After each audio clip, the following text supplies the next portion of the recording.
lokal na literatura. Ayon sa pag-aaral ni Alampay Garcia,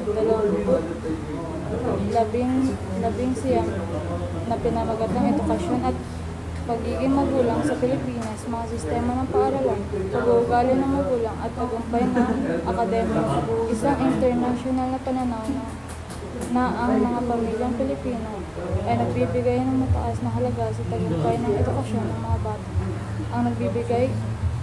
Ang pagbibigay para sa edukasyon ng mga bata ay isang pangunahing layunin ng mga magulang na Pilipino at sa kaligtaran.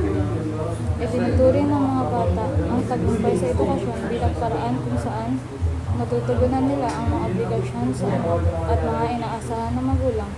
Ang pagtutulungan sa mga pamilyang Pilipino ay tulad na ang mga tradisyon at pag-uugali na may kaugnayan sa edukasyon ay sumasalamin sa pamilya kaysa sa individual na kapakanan. Inilahad ng kabanatang ito ang kasalukuyang sistema ng edukasyon sa Pilipinas at ang sa kontekstong pangkultura ng pamilyang Pilipino, partikular na nakatuon sa mga pamilyang kabilang sa mababang uri ng socio-economic.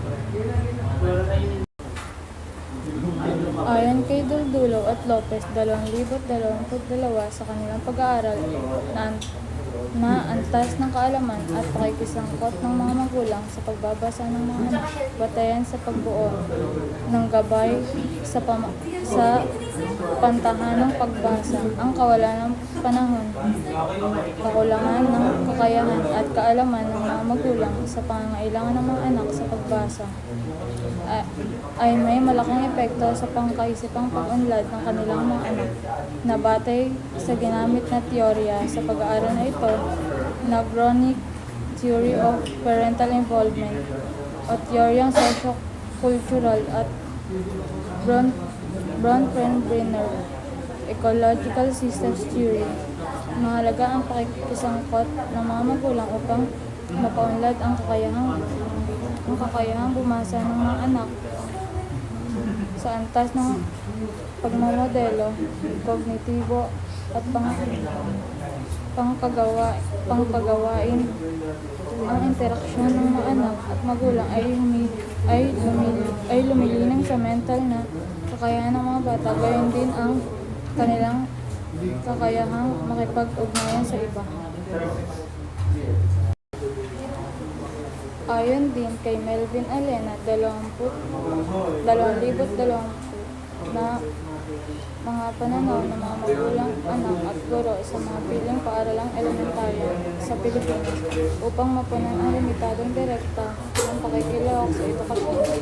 Ang mga magulang sa Pilipinas ay naghahanap ng ibang paraan upang matulungan ang kanilang mga anak na nagtagumpay tulad ng pagpapalaya sa mga ito mula sa paggawa ng mga gawaing bahay, pag-iwas sa masamang bisyo, at pagpapanatili ng kalidad na relasyon sa pamilya sa harap ng ganitong kalagayan. Ayon naman kay Bajar at Troy Bajar, 2019 sa pag-aaral nila na pinamagatang ang pakikilahok ng magulang sa kanilang mga anak sa pamamagitan ng text messaging, ang pinakamataas na dropout rate o ang pagtigil ng mga mag-aaral sa pag-aaral ay isa sa mga malalaking problema dito sa Pilipinas. May mga maliliit na naitala rin upang pag-isipan ng mga mura, ngunit napapanatiling nangingialam para sa mga guro na nasa kanayunan.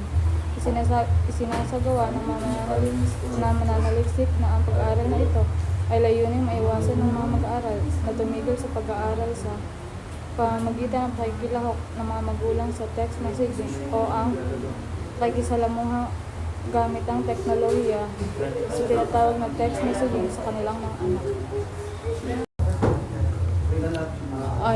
Ayon din sa pag-aaral ni Sipada, Jeremy P. at iba pa, 2020 na paglipan at paglahok ng magulang sa tahanan at paaralan ng mga mag-aaral sa middle school ng pampublikong paaralan sa Northern Mindanao, Pilipinas. Ang pagkamit ng edukasyon ay isang mahalagang determinant ng tagumpay ng isang tao. Gayunpaman, ang pagliban sa mga kabataan ay nanganganib sa mga pagkakataong makamit ang kanilang mga layunin sa edukasyon.